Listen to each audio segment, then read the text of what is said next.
ये बांस जो है इसके ऊपर सप्लाई आ रही है, तो उसके अंदर दो पार्ट्स करके बांस के और उसके अंदर डायरेक्ट सप्लाई गुजारी हुई है। ये देखें, इसकी ये रिपेयरिंग की हुई है बांस की, और उसके ऊपर बड़े तरीके से वहाँ से तार इसने मेन फेस दोनों ला के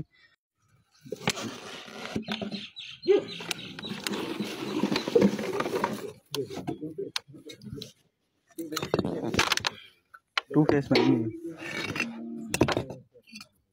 ये देखें, आओ जी, ये देखें इसके अंदर से ऐसे इसके अंदर से वहाँ से गुजार के